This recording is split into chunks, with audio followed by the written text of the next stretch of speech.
మేము ఎందుకు గుడికి వచ్చినాం చెప్పాలా? మా డాడీ స్వామి మాల విరుముడి వేస్తున్నాడు, అందుకే టెంపుల్కి వచ్చి. సో స్వాములు వింటున్నారుగా మా చిన్న స్వామి ఏం చెప్పింది. అయితే వాళ్ళ డాడీ అదే మా బావస్వామి ఇవాళ ఇరుముడి కట్టుకుంటున్నాం. అందుకే సో అయ్యప్ప స్వామి టెంపుల్కి అయితే వచ్చేసాం. చూశారు కదా, ఈయననే మా బావస్వామి ఇరుముడి కట్టుకునే వ్యక్తి.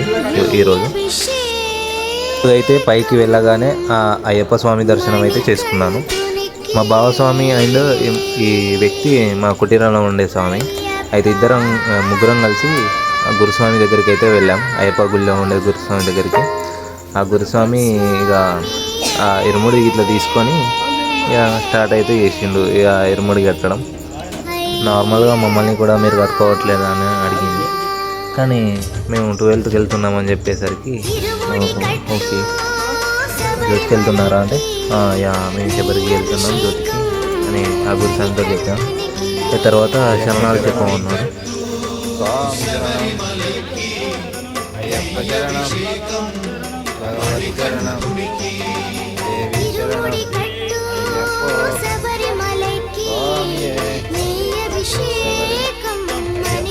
మా డాడీ స్వామి అయితే శరణాలు చెప్పడం స్టార్ట్ చేశాడు.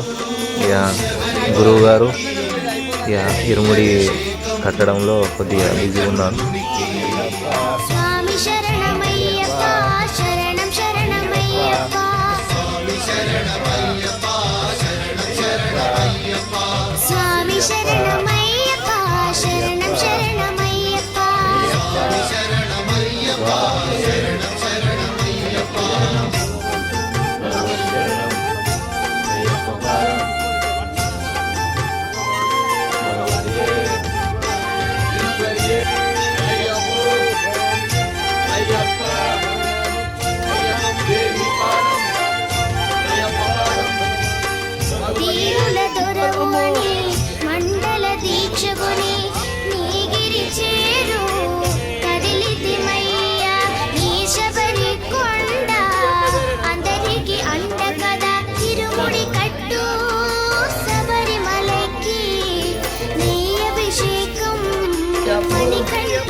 ఈయననే మా డాడీ స్వామి.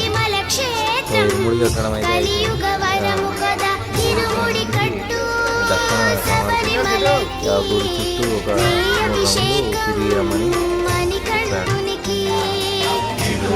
ఆదేశం ప్రకారం 3 చుట్టూ తిరిగి మనం మన దర్శనం మనం వాళ్ళ బంధం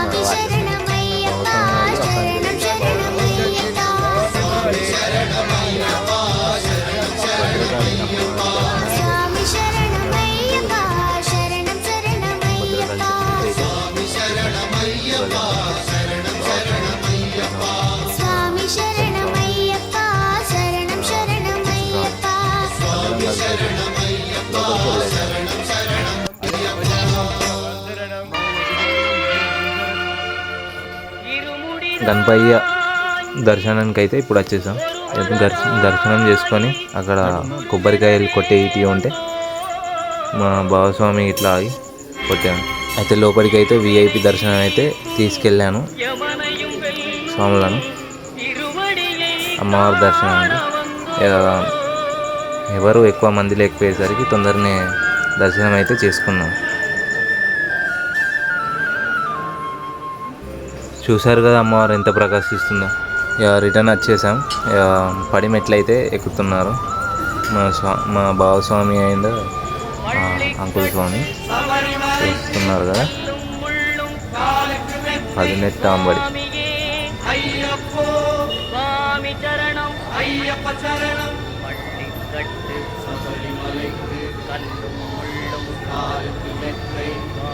ఆ 18 అంబడి ఇక్కడ అయిపోగానే ఇక అయ్యప్ప స్వామి దర్శనం అయితే చేసుకుంటున్నారు.